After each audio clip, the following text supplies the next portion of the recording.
Sa panahon ng mga pagsubok at kagipitan, mahalaga ang mental health ng bawat isa at kung paano nyo wastong ma-handle ang bawat sitwasyon kaugnay sa inyong mga ola.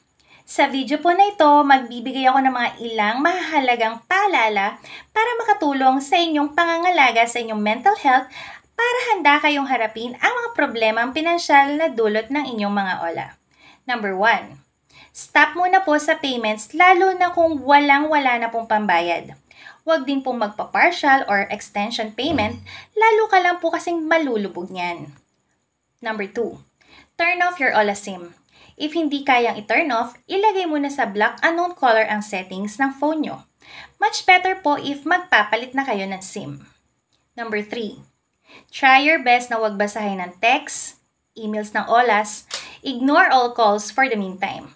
Inform your contacts ahead of time na someone may contact them saying ginawa nyo silang co-maker or guarantor.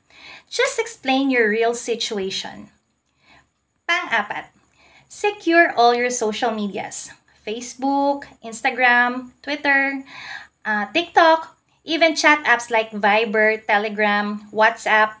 Mark all Ola emails as spam. Out of sight, out of mind, diba? Pang-apat, relax. Calm down and clear your mind from your olas. Matulog ka at kumain ng masarap. Yakapin mo ang pamilya mo, lalong-lalo na yung mga anak mo. Hindi ang ola ang magpapabagsak sa'yo, kaya tulungan mong bumangon ang sarili mo.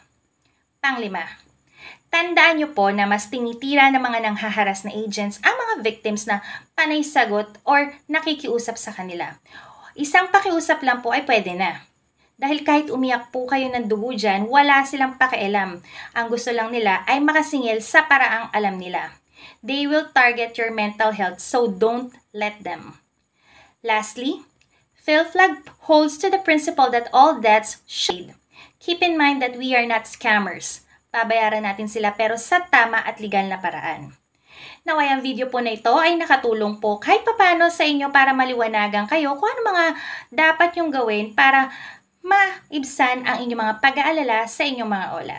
Para po sa iba pang useful ola contents, siguraduhin lamang po na naka-like at follow kayo sa aming mga social medias na ilalagay ang link sa aming description. Maraming salamat po sa panonood. Ako po ulit si Miss A, Vice President po ng Filipino Fair Loans Advocacy Group. Maraming salamat!